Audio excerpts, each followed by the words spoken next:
morning. It is Wednesday, whatever the date it is, September 25th-ish. What I wanted to talk about today is an aspect of training that I'm really into is positioning in a lift. And we all have different leverages, and why I'm bringing that up is you'll see these tutorials online about how a lifter should lift and how they shouldn't lift. A classic example is the deadlift. You don't want to squat the deadlift, so you don't want to you want the hips higher, you want the back neutral, you want this. And what I've learned is those are great starting points, but everybody is different. And I'm going to use a lot of different examples here to explain why. I have some lifters, especially conventional pullers, that try that positioning where the hips are really high and they struggle with it. And I'll use my Melissa as an example. One of the things that we've done in the last probably 3 or 4 months, remember she has an Olympic lifting background, and they generally start with the hips higher, and so she would struggle between the techniques of, the snatch and the clean and jerk, and how you generate power with that versus a conventional deadlift. And what I had her start doing is I noticed that she would load really well, keeps the shoulders square, chest is in a good place, but she would go to lift and the hips would raise first, then the weight would engage. So what I had her do was overload, and she had the same thing happen where she would engage in the lift, the hips would raise, but then it would raise to the best starting point. So her starting position was at a premium. And in that time, she has hit lifetime PRs, all year long. She competed in a USAPA state meet in January and hit, I want to say 381. She has since then hit 385, 390, and last week hit 392.2 with room to spare. Now keep in mind, that's a big pull. She's a 165-pound lifter who is also, she's closing in on the M2 area. So it's at this point in her life that she is still hitting, lifetime PRs. So starting position becomes at a premium.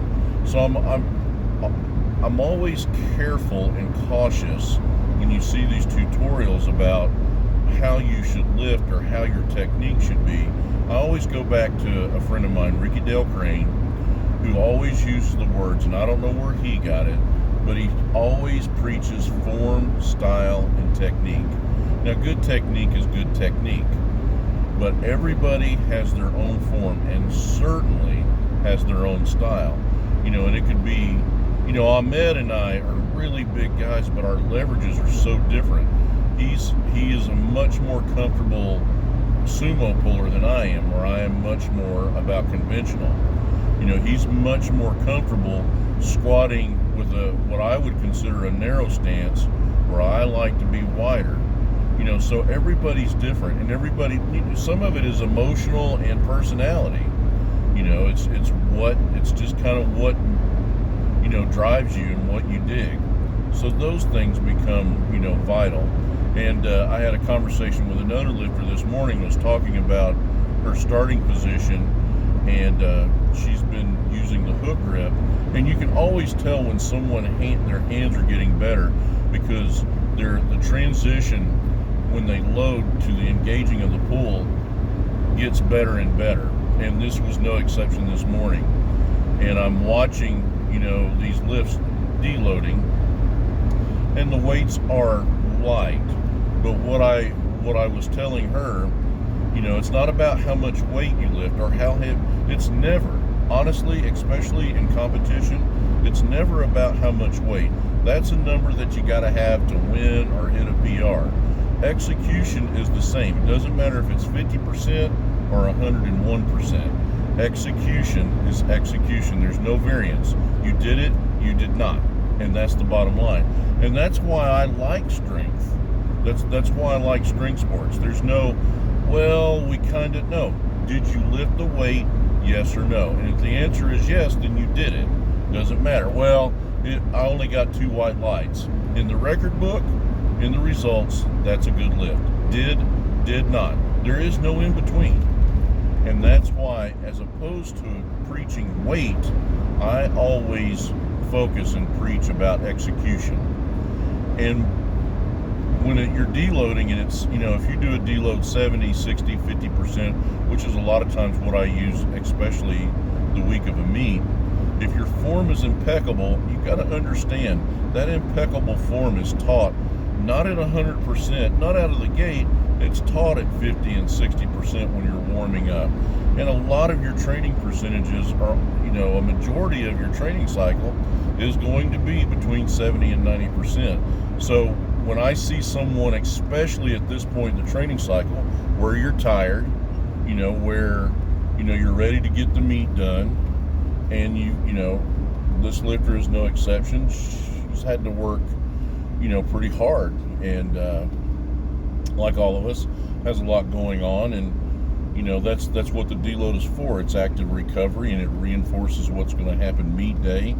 And when that starting position is that impeccable, that's when I get excited, especially when there's been a change, from a conventional alternating grip to a hook grip.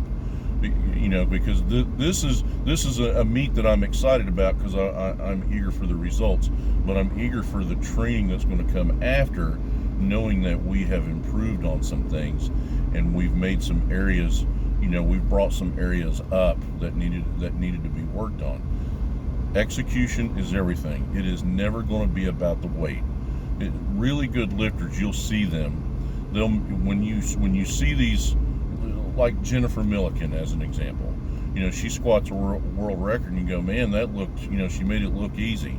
I can promise you, I have watched hundreds of her lifts. It is not easy. She's loaded perfectly. She's come out of the pocket perfectly. She has executed the lift. And that's how you reach your full potential. So anyway, I hope you glean something from that and take away something positive from that. Have a good day.